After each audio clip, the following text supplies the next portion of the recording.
Halo adik-adik semua, selamat datang di Rufis, Ruang Fisika. Semoga adik-adik semua tetap sehat dan terus semangat ya belajarnya. Kali ini kita akan belajar mengenai materi fisika yaitu momentum dan impuls. Nah, sebelum masuk pada pembahasan materi, adik-adik semua dapat memperhatikan dua peristiwa berikut ini ya. Pada peristiwa yang pertama, sebuah mobil menabrak pohon, dan peristiwa kedua, sebuah sepeda menabrak pohon. Keduanya sama-sama menabrak sebuah pohon, namun dampak kerusakan yang terjadi terlihat lebih besar pada mobil dibandingkan dengan sepeda. Mengapa demikian? Apa yang menyebabkan hal tersebut dapat terjadi? Agar pertanyaannya terjawab, adik-adik semua dapat mengikuti pembelajaran Rufis ini sampai dengan selesai ya. Jadi, peristiwa mobil dan sepeda tadi dapat dijelaskan dengan konsep fisika, khususnya konsep momentum. Mengapa dapat dikatakan dengan konsep momentum? Momentum sendiri merupakan salah satu sifat yang pasti dimiliki oleh benda yang bergerak. Momentum dapat didefinisikan sebagai tingkat kesukaran untuk menghentikan gerak suatu benda. Jika mobil dan sepeda memiliki kecepatan yang sama atau Vm sama dengan Vs, terlihat dari peristiwa sebelumnya dapat dikatakan bahwa dampak dari kerusakan mobil memiliki dampak yang lebih besar dibandingkan dengan sepeda ketika menabrak pohon. Hal ini membuktikan bahwa mobil memiliki massa yang lebih besar daripada sepeda, di mana M mobil lebih besar daripada M sepeda, sehingga menyebabkan gerak benda tersebut sulit dihentikan dan dapat diambil kesimpulan bahwa semakin besar massa suatu benda, maka momentum yang dihasilkan juga semakin besar.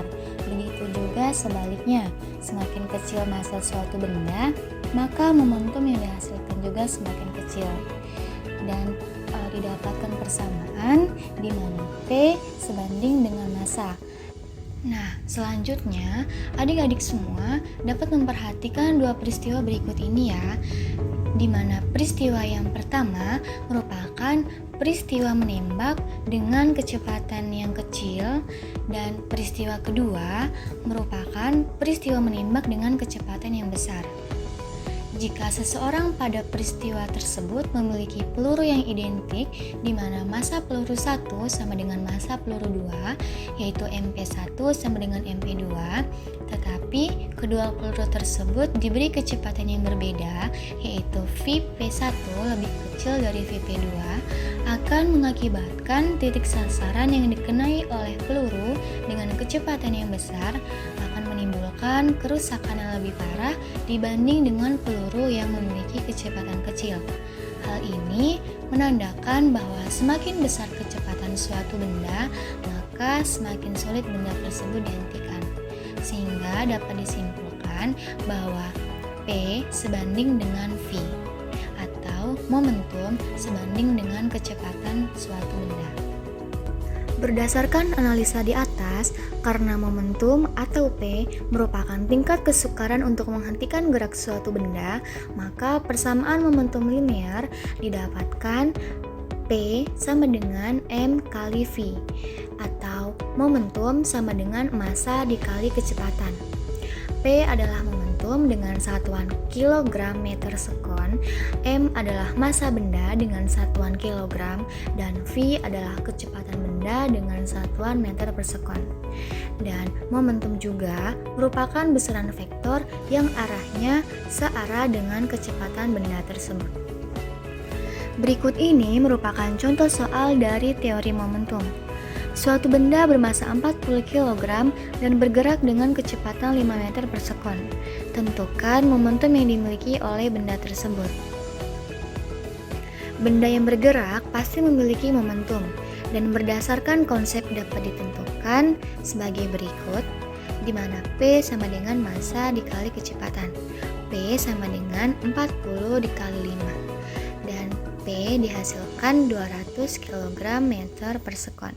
Jadi, besar momentum benda tersebut ketika bergerak adalah 200 kg meter per sekon searah dengan arah kecepatannya. Nah, selanjutnya kita akan masuk pada materi impuls ya adik-adik semua. Namun, sebelum masuk pada pembahasan materi, coba adik-adik semua memperhatikan peristiwa berikut ini ya. Impuls atau I merupakan gaya kontak rata-rata yang bekerja pada suatu benda yang terjadi dalam selang waktu yang sangat singkat atau delta T sebanding dengan 0. Berdasarkan peristiwa tadi, pada bola diberikan gaya sentuh atau F dengan selang waktu atau delta T yang sangat singkat, sehingga menghasilkan efek pada bola tersebut semakin besar. Jika diberikan gaya F yang sama, tetapi selang waktu sentuh delta T yang lebih lama, maka akan menimbulkan efek pada bola tersebut kurang maksimal dibandingkan pada keadaan pertama. Efek dari pemberian gaya rata-rata atau F pada suatu benda dalam selang waktu delta T tertentu, inilah yang disebut sebagai impuls atau I. Dan berdasarkan analisa peristiwa di atas, dapat disimpulkan bahwa gaya sebanding dengan impuls atau F sebanding dengan I. F sebanding juga dengan 1 per delta T. Sehingga diperoleh persamaan F sama dengan I per delta T atau I sama dengan F dikali delta T. I sama dengan F dikali T2 min T1. Atau jika gaya F yang diberikan pada benda berubah terhadap waktu, maka konsep impuls dapat ditulis dalam bentuk pengintegralan, yaitu I sama dengan integral F kali T dt. Persamaan di atas dapat dianalisa bahwa gaya impuls F yang berubah terhadap waktu T dapat ditampilkan seperti gambar berikut ini. Adik-adik semua dapat memperhatikan gambarnya ya. Nilai impuls atau I berdasarkan konsep dan grafik F sampai T di atas dapat disimpulkan bahwa impuls sama dengan luas daerah di bawah grafik FT dengan keterangan I sama dengan impuls dengan satuan ns atau kilogram meter sekon, F sama dengan gaya impuls dengan satuan newton, delta T adalah waktu sentuhan antara gaya dan benda dengan satuan sekon. Impuls termasuk besaran vektor yang arahnya selalu searah dengan gaya impuls. Agar dapat lebih paham, adik-adik semua dapat memperhatikan contoh soal berikut ini. Seorang pemain sepak bola melakukan tendangan terhadap bola dengan gaya F sebesar 20 Newton. Apabila waktu sentuh antara kaki dan bola adalah 0,01 sekon, tentukanlah besar impuls yang terjadi pada bola tersebut. Dapat diketahui F sama dengan 20 Newton, delta T sama dengan 0,01. Ditanya adalah impuls atau I. Berdasarkan konsep impuls dapat diperoleh dengan persamaan I sama dengan F dikali delta T. F di sini 20 dikali delta T 0,01 sehingga dihasilkan 0,2 Newton per second. Jadi, besar impuls yang bekerja pada bola tersebut adalah 0,2 Newton sekon, searah dengan arah gaya rata-rata yang diberikan pada bola tersebut. Selanjutnya, kita akan masuk pada pembahasan hubungan antara impuls dan momentum. Adik-adik semua dapat memperhatikan gambar ini ya. Suatu bola yang mula-mula bergerak dengan kecepatan v1 diberi gaya sebesar F. Gaya tersebut bekerja pada bola sehingga mengakibatkan bola bergerak dipercepat dan kecepatannya berubah menjadi v2. Dalam kejadian ini, bola akan bergerak dengan percepatan konstan dalam rentang waktu tertentu atau delta T, sehingga berlakulah hukum 2 Newton. Persamaan dari hubungan impuls dan momentum yaitu sigma F sama dengan massa dikali percepatan. F sama dengan M dikali V2 min V1 per delta T. F dikali delta T sama dengan M dikali V2 min V1. F kali delta T sama dengan M dikali V2 dikurang M kali V1. Dan didapatkan I sama dengan P2 min P1 atau I sama dengan delta P. Jadi, berdasarkan penurunan persamaan hubungan antara impuls dan momentum di atas, dapat diambil kesimpulan bahwa impuls yang bekerja pada suatu benda sama dengan perubahan momentum yang dialami benda tersebut, yaitu berbeda antara momentum akhir dengan momentum awal. Adik-adik semua dapat memperhatikan contoh soal antara hubungan impuls dan momentum. Dapat diperhatikan juga gambar berikut ini. Bola kasti bermassa 150 gram bergerak dengan kecepatan 10 meter per sekon ke arah dinding dengan arah tegak lurus. Bola kasti menumbuk dinding selama 0,05 sekon dan dipantulkan kembali dengan kecepatan 8 meter per sekon. Tentukan besar gaya kontak antara bola dan dinding tersebut. Dapat diketahui bahwa M sama dengan 150 gram atau 0,15 kg. V sama dengan 10 meter per sekon bergerak ke arah kanan, V aksen sama dengan min 8 meter per sekon bergerak ke arah kiri. Dan delta T sama dengan 0,05 sekon. Yang ditanya pada soal, nilai gaya kontak antara bola dan dinding. Berdasarkan konsep hubungan antara impuls dan momentum dapat diperoleh dengan persamaan berikut ini. I sama dengan P2 min P1, I sama dengan M dikali V2 min M kali V1 diturunkan M kali min V aksen min M kali V. Kemudian F dikali delta T sama dengan 0,15 dikali min 8 min 0,15 dikali 10. F dikali 0,05 sama dengan min 1,2 min 1,5. F dikali 0,05 sama dengan min 2,7. F sama dengan min 2,7 dikali 0,05. Dan dihasilkan F sama dengan min 54 Newton. Jadi, besar gaya kontak antara bola dan dinding adalah min 54 Newton dengan arah ke kiri. Adik-adik semua, selanjutnya kita akan masuk pada pembahasan hukum kekekalan momentum linear. Coba adik-adik semua memperhatikan gambar berikut ini. Jika terdapat dua buah benda yang bertumbukan, maka akan mempengaruhi pergerakan kedua benda tersebut setelah bertumbukan. Benda A pada gambar tersebut bermassa MA dan benda B bermassa MB, bergerak berlawanan arah dengan kecepatan VA dan VB. Ketika kedua bola tersebut bertumbukan dengan selang waktu delta T yang sama. Dari kejadian tersebut dapat dianalisa bahwa bola A memberikan gaya pada benda B atau FAB dan benda B mengerjakan gaya kepada benda A atau FBA yang sama besar tetapi arahnya berlawanan arah dan berlakulah hukum 3 Newton. Didapatkan penurunan rumus dari hukum kekekalan momentum linear yaitu FAB min FBA. IA per delta T sama dengan min IB per delta T. IA sama dengan min IB. Delta PA sama dengan min delta PB. P aksen A min PA sama dengan min P aksen B min PA. MA V aksen A min MA VA sama dengan min MB V aksen B min MB VB. MA V aksen A min MA VA sama dengan MB V aksen B min MB VB. MAVA plus MBB sama dengan MAV aksen A min MB V aksen B. PA plus PB sama dengan P aksen A plus P aksen B, sehingga didapatkan sigma P sama dengan sigma P aksen.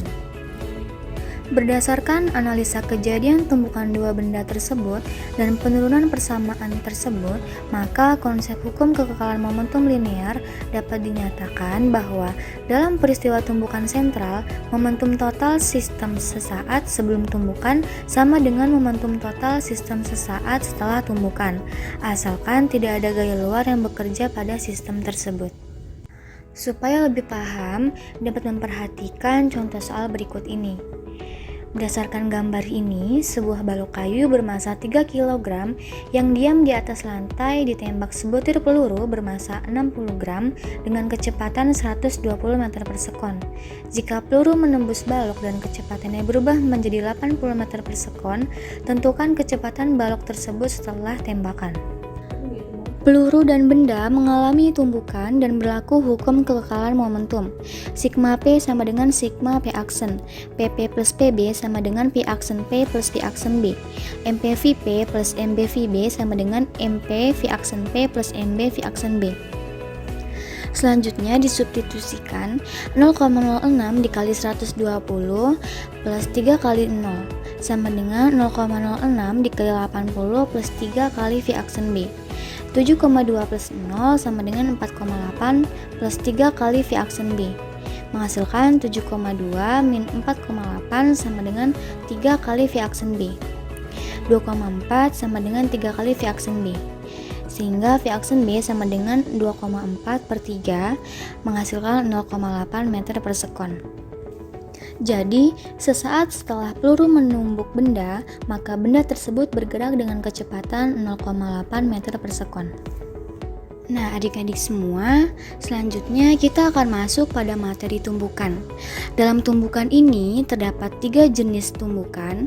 Yang pertama ada tumbukan lenting sempurna, yang kedua ada tumbukan lenting sebagian, dan yang ketiga tumbukan tidak lenting sama sekali. Pertama, kita akan masuk pada materi tumbukan lenting sempurna. Adik-adik semua dapat memperhatikan gambar ini ya. Sebuah partikel jatuh bebas dari ketinggian H1 dan menumbuk lantai. Kecepatan sesaat partikel sebelum menumbuk bumi adalah V.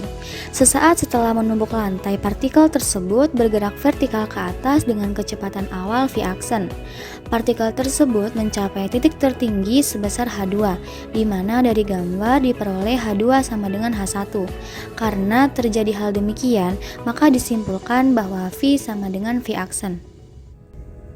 Berdasarkan analisis di atas, dapat ditarik kesimpulan bahwa suatu benda mengalami tumbukan lenting sempurna jika memiliki syarat sebagai berikut. Yang pertama, berlaku hukum kekekalan momentum. Yang kedua, tidak ada energi gerak yang hilang pada benda sebelum dan sesudah terjadinya tumbukan. Atau berlaku hukum kekekalan energi mekanik. Yang ketiga, memiliki koefisien restitusi sama dengan 1 atau E sama dengan 1. Tumbukan lenting sempurna akan ditemui jika terjadi tumbukan pada partikel-partikel yang sangat kecil, misalnya tumbukan antara proton dan neutron. Supaya dapat lebih paham lagi, perhatikan contoh soal berikut ini ya. Dua bola biliar A dan B identik memiliki massa yang sama bergerak saling mendekat. Jika kecepatan dua bola tersebut masing-masing adalah VA sama dengan 0,3 meter per sekon dan VB sama dengan 0,2 meter per sekon, kedua bola biliar tersebut mengalami tumbukan lenting sempurna. Tentukan kecepatan masing-masing bola biliar tersebut setelah tumbukan.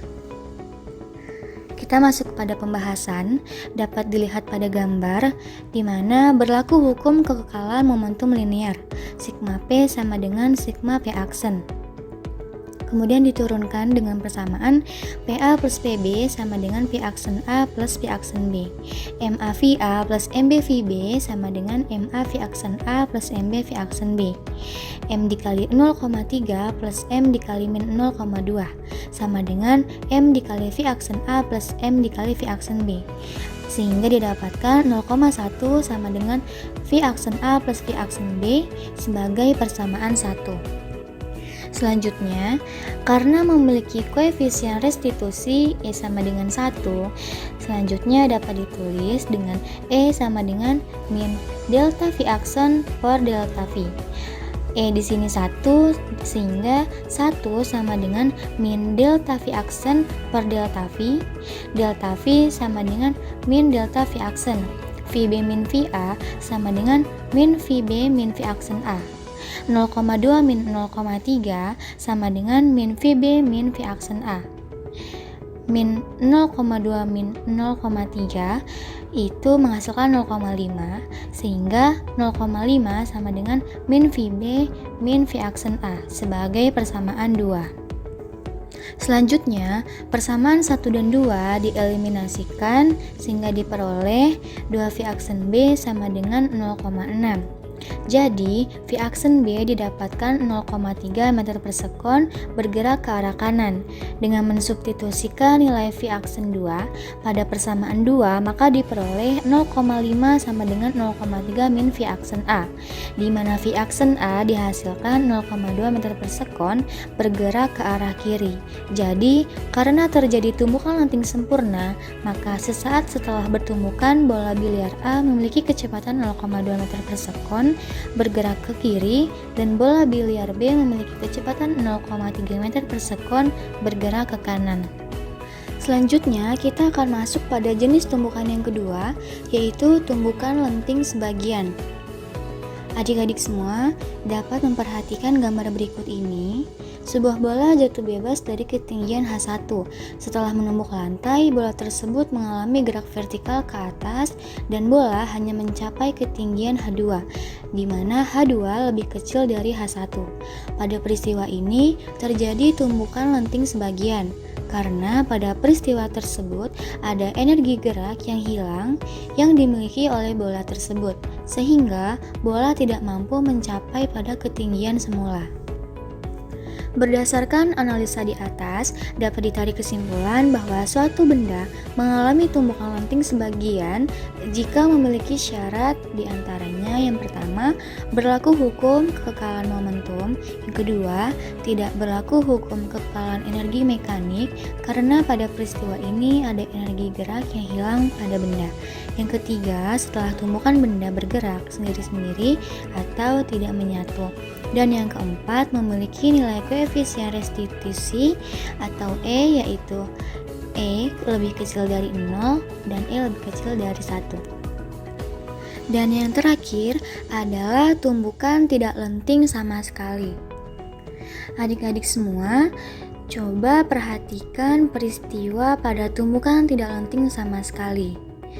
Peristiwa ini merupakan contoh terjadinya tumbukan tidak lenting sama sekali. Mengapa demikian? Pada tumbukan jenis ini, setelah terjadi tumbukan, kedua benda tersebut menyatu dan bergerak bersama-sama, sehingga setelah tumbukan, kedua benda tersebut memiliki kecepatan yang sama. V1 aksen sama dengan V2 aksen sama dengan V aksen. Adapun syarat suatu benda terjadi tumbukan tidak lenting sama sekali, yaitu: yang pertama, berlaku hukum kekekalan momentum; yang kedua, tidak berlaku hukum kekekalan energi mekanik karena terdapat energi gerak yang hilang pada diri benda; yang ketiga, benda menyatu setelah tumbukan sehingga kecepatan setelah tumbukan sama dan bergerak ke arah yang sama, atau V1 aksen sama dengan V2 aksen sama dengan V aksen. Dan yang keempat, memiliki nilai koefisien restitusi sama dengan 0 atau E sama dengan 0. Sekarang, supaya adik-adik semua dapat lebih paham mengenai materi momentum dan impuls, silakan adik-adik semua mengerjakan soal kuis 15 soal pilihan ganda dengan petunjuk berikut ini ya. Yang pertama, klik atau ketik link di bawah ini. Yang kedua, masuk ke dalam web kuis. Yang ketiga, isi nama depan dan nama belakang adik-adik. Yang keempat, isi alamat email aktif dari adik-adik. Dan yang kelima, kerjakan soal-soal tersebut. Nah, sampai di sini dulu ya pembahasan kita tentang momentum dan impuls. Semoga adik-adik semua dapat memahami materi yang telah dijelaskan. Semangat terus ya belajarnya.